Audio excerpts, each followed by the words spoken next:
Fast, focused, and fearless. Here's everything you need to know as you jumpstart your day. I'm Pauline Verzosa. President Bongbong Marcos talked to some business companies in Laos yesterday to convince them to invest in the Philippines. Marcos said in the ASEAN Business and Investment Summit that the government is improving the trade, transportation, and digital infrastructure of the country.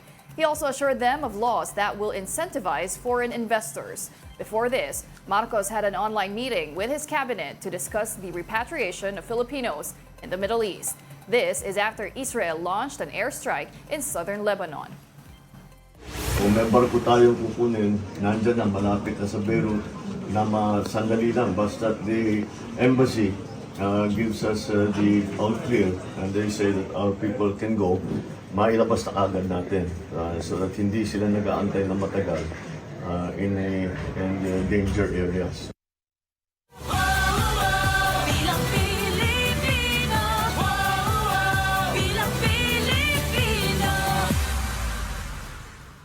How did Pastor Apollo Kiboy secure a certificate of nomination and acceptance, or CONA, for his senatorial candidacy? Well, the Workers' Party denied signing the detained religious leader's CONA. Gary Cator with that report.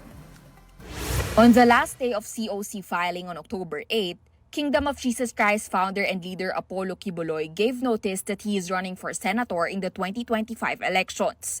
His certificate of nomination and acceptance, or CONA, was under the name of the Workers and Peasants Party. But WPP disowned Kiboy at once. In a statement, party president Sonny Matula said he never signed the pastor's CONA. Neither did WPP chairman Ariel Arias or senior VP Oscar Morado. So who signed Kiboy's document and gave him the go signal to run in the midterm polls? Matula said he has no idea at all. He said they are now investigating the incident. They will also take legal action if it's proven that an unauthorized faction issued Kiboy's documents without the party's knowledge.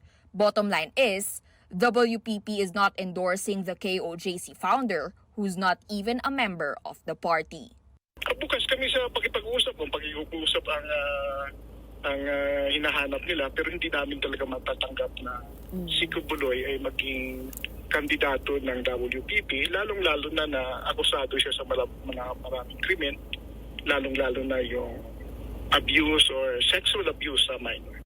Despite the confusion, the Commission on Elections does not want to preempt judgment on whether or not to cancel Kiboy's application, at least not at this point.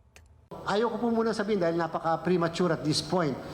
Kung ang problema lang naman ay CONA, I doubt po preliminarily kung yan ay magiging basihan ng pagka-cancel. In the meantime, lahat ng mga nag-file ng candidacies ay pwedeng hindi makatakbo.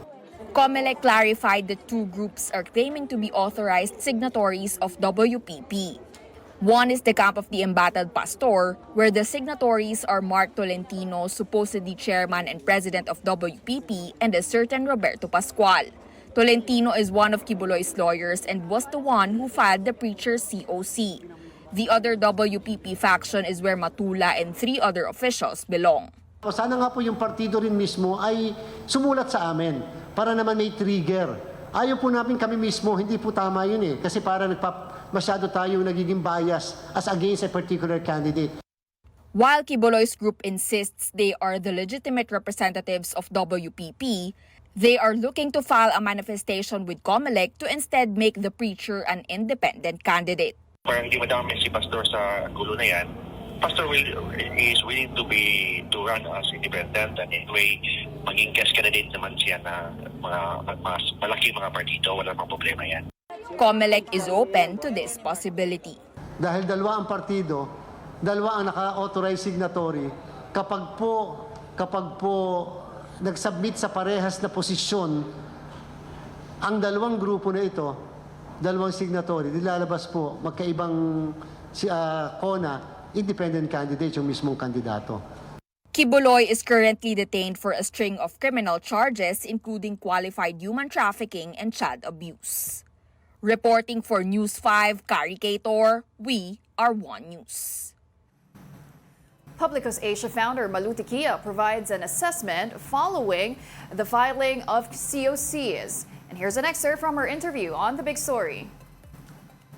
What was your assessment of this season of filing of candidacies? And also talk us through what's at stake here, particularly for the administration.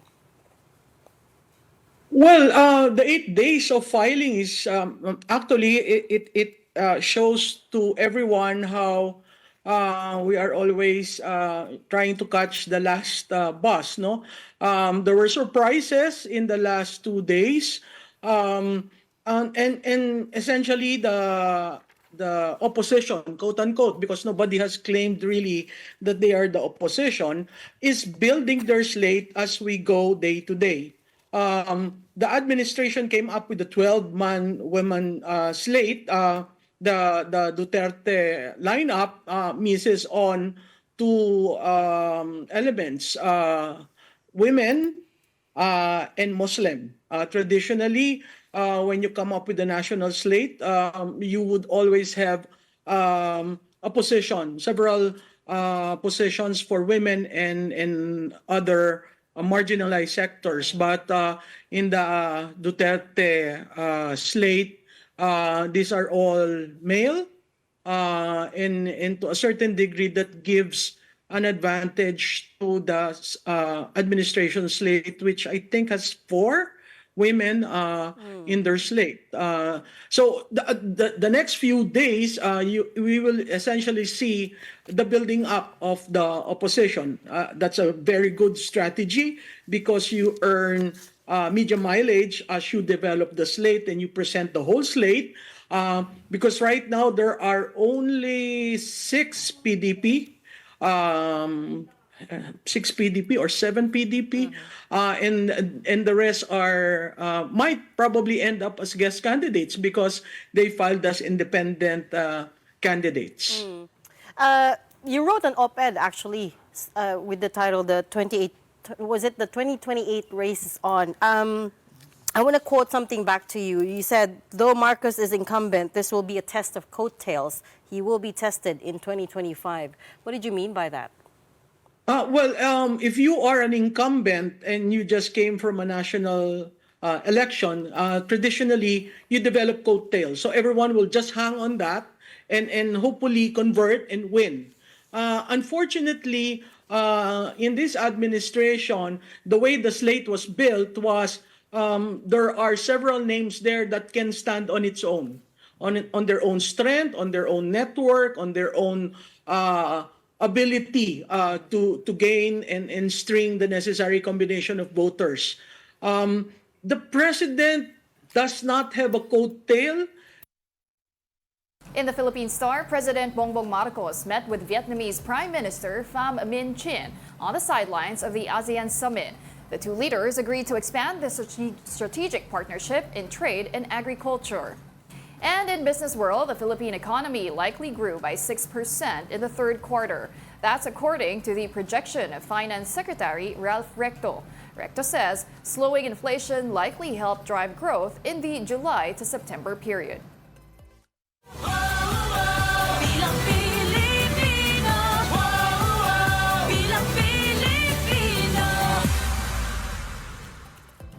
Labor leader Espiritu weighs in on his political rivals for senator, including Pastor Apollo Kiboy. Here's an excerpt from his interview on Storycon. Kayo ba na-disappoint na hindi tutuloy si Tatay Diggs? Kasi naghahamon kayo na parang doon tayo magkita-kita at magbanggaan. Hindi naman. May gusto lang naman natin na ilagay na sa record na una, na-excite ako kung siya ay tumakbong senador. Pangalawa, talagang inaasahan natin na talagang magalabang pagdating sa debate. Yun lang naman ang gusto natin iparating. Pero hindi tumuloy, so marami naman siyang mga kasapakat dyan na makikipag-debate. Halimbawa, si Apollo Quiboloy, maganda rin ka-debate yan. Kahit magdebate kami tungkol kay Jesucristo, tungkol sa Mesiyas, pwede naman namin pag-debatean yan pagdating sa senatorial debate. Ano bang tingin mo doon, Luke? Yung sabi, dinedeny siya nila Sani Matula. Ay, yung partido ng manggagawa at Workers and Peasants Workers and Peasants, no? Parang misrepresentation daw, no? Tingnan mo, pati yung anak ng Diyos nire-represent pala yung precariat. No? Oo nga. Medyo questionable nga dahil nagreklamo sila Sani Matula. Pero pakiusap ko na lang, Ronald, kay Sani Matula, pagbigyan na nila kasi baka hindi pa natin makarap pati yan. Oo nga, baka malungkot ka, Luke, dahil wala si Harry Roque, wala si Gadon, wala si Digong. Kung wala pa si Kibuloy, di ba? Malungkot yung debate. So, kaya nga, wag na sana pag-obsi Sani Matula. Para naman makaharapan natin yan si Kibuloy. Mr. Espiritu, Sige po. ilang eleksyon na may mga tumatakbo ng mga labor leader. And meron ngayong Pulse Asia survey, ang pinakamataas daw na concern ng mga tao, job creation.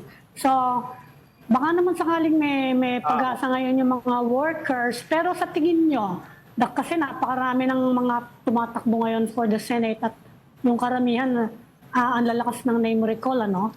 Anong tingin nyo sa chance nyo ngayon? Kasi, last time na natandaan ko may labor leader na nanalo, TUCP pa yata yun eh. Si Herrera. Anong tingin nyo sa chance nyo ngayon? Si Herrera yun. Yes. TUCP at part. Luke, dagdag lang Ah. sa tanong ni Ami dahil kaka-announce na ng gobyerno na bumaba daw ang unemployment from 4.7 to 4%, no? Ano bang tingin mo ron? Binubudol ba tayo o totoo yun? Okay. Sige, pagdating muna sa tanong ni Ami, yung dominance ng mga trapo at ng mga established political clans, hindi na yan ang challenge ngayon. In fact, the very fact na maraming mga labor leader na tumatakbo at napapakinggan dito sa ng eleksyon, it points to a new development.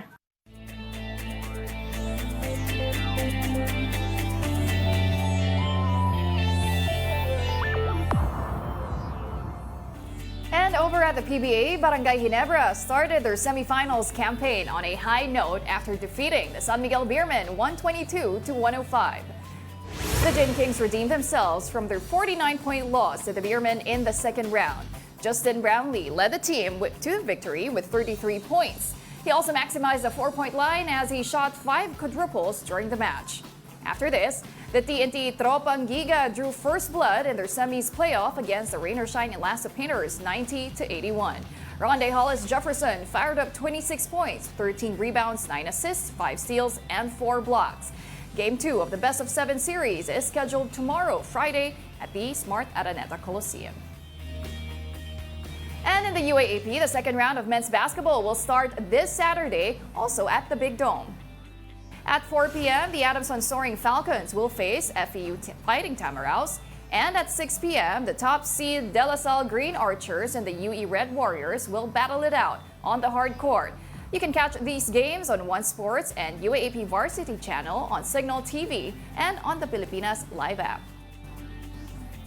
And those are the top stories of the hour. Join us later at 9 a.m. as we continue to monitor the day's biggest stories. I'm Pauline Verzosa. We are One News.